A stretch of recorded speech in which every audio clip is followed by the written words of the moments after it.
बाबा तुलसीदास जी महाराज लिखते हैं, पूजिए विप्र सकल गुणहीना, पूजिए विप्र सकल गुणहीना, पूजिए विप्र सकल गुणहीना, पूजिए विप्र सकल गुणहीना, पूजिए विप्र सकल गुणहीना, पूजिए विप्र सकल गुणहीना, शूद्र न गुण गनो वेद प्रवीणा, शूद्र न गुण गनो वेद प्रवीणा।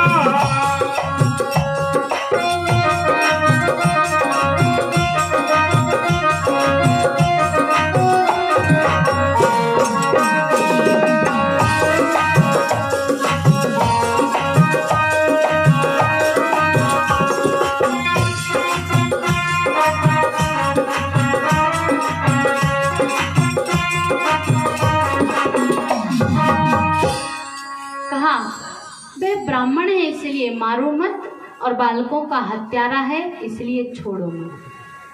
पर इस निर्णय को जैसे ही पूरी प्रजा ने सुना, सब आश्चर्यचकित हो गए कि भगवान भी ये क्या कह रहे हैं। लेकिन भगवान के इशारे को अर्जुन समझ गए।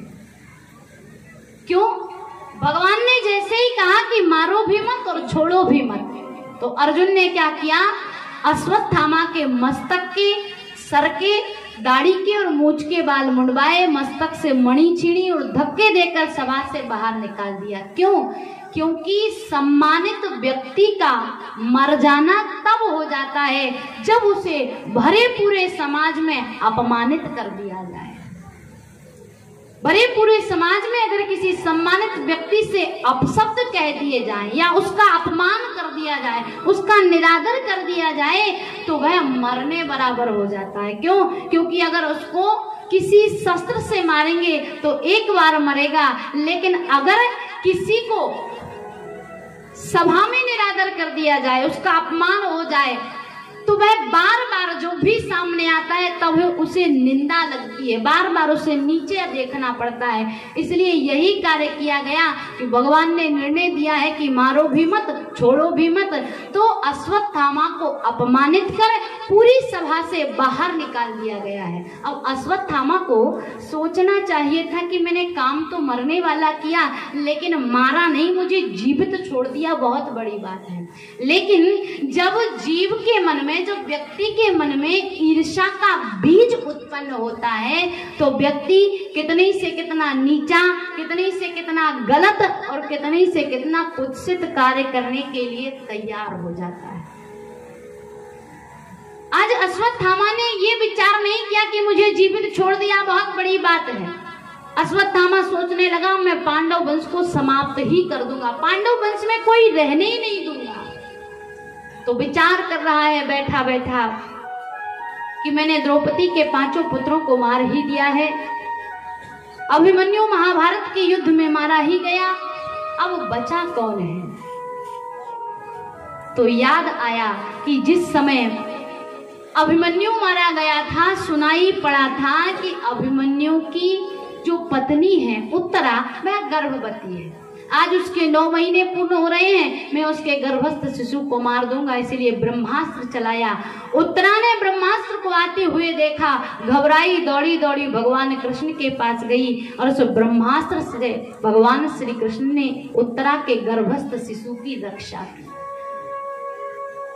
भगवान ने जब उत्तरा के गर्भस्थ शिशु की रक्षा की,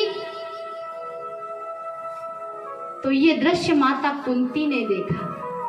माता कुंती जान गई कि कन्हैया ने मेरे गर्भस्थ शिशु को बचाया है। तो आज माता कुंती कहती है कि बताओ कन्हैया, मैं आज जान गई हूं कि तुम भगवान हो।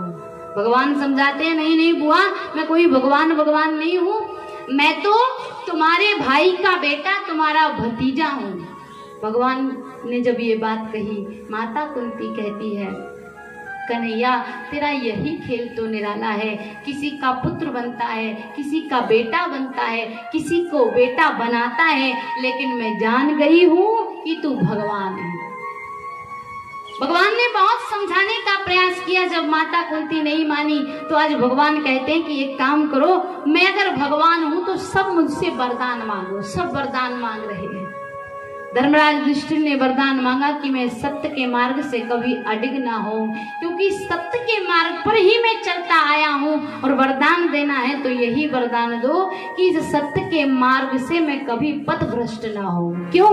क्योंकि धर्म न दूसरे सत्य समाना, सत्य से बड़ा कोई धर्म नहीं है, इसलिए मैं धर्म के मार्ग पर चलता रहूं, सत्य के मार्ग पर चलता रहूं।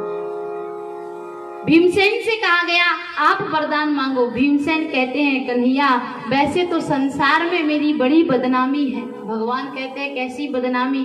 कहा लोग मुझे भोजन भट्ट के नाम से जानते हैं, लेकिन मैं भी वरदान यह चाहता हूं कि मुझे भी आपकी भक्ति प्राप्त हो। अर्जुन से कहा आप वरदान मांगो।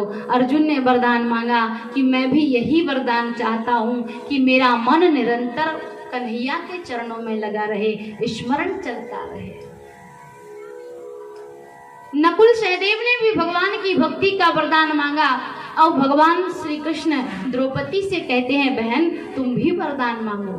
द्रौपदी कहती है कि कन्हैया मैंने आपको सखा माना है, मैं आपकी सखी हूँ, ये सखा और सखी का भाव बनाए रखना। सुभद्रा से कहा बहन तुम भी वरदान मांग लो। सुभद्रा कहती है कन्हैया हमारा मन जो है वह एक पंछी के समान है, और आपके चरण जो है वह एक पिंजरे के समान है, तो अगर आप मुझे वरदान देना चाहते हैं